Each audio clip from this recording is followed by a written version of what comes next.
Gcse History Paper 2's in a few days, and this is how you're going to revise if you're serious about boosting that grade. Coming from a girl who went from a grade 3 to a grade 9 in Gcse History, I am living proof that if you lock in now, you can get that grade 9. There's no time to waste, and I'm not about to waste any more of it, so let's go. Be sure to save this video for later. And follow for last minute tips for all of your exams. So Paper 2 for Excel is your British depth study and your period study. Whereas for AQA, it's your thematic study and your British depth study. And OCR is your period study and your world depth study. So please know your exam board and know what is going to be on this exam, because you don't want to revise the wrong thing. And the specification can also be quite confusing because your school will have chosen a specific British depth study for you, same with period and thematic, and you just need to figure out which one that is in order to be able to use that specification. So for example, I did Elizabethan England and the Cold War. Don't be scared when you look at the specification you think, I haven't done any of this, because you don't need to do that. You just need to identify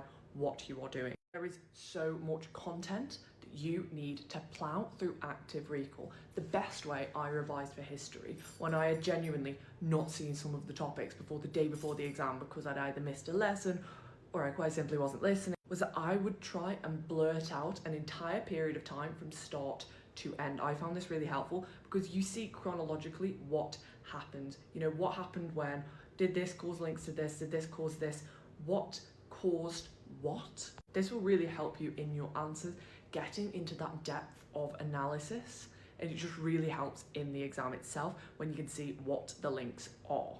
In addition to this, blurting for a specific time period really helps you because this is active retrieval. Blurting for history was one of the best things I did. In addition to this, I would use flashcards for key dates, especially when they weren't intuitive. Like if I had to recall anything that happened in Elizabethan England now, I couldn't do it. I couldn't even give you the date that she became the queen. But at the time, I could have recalled the year for everything in that British depth study.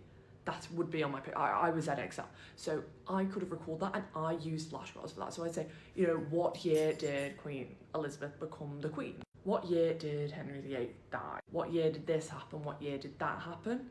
That really helped me, and flashcards can also help just ram things into your short-term memory as well. If there's something you just can't remember for the life of you, read it again and again and again before the exam. Understand what the questions are going to look like and understand how you should answer them and allocate your time in the exam.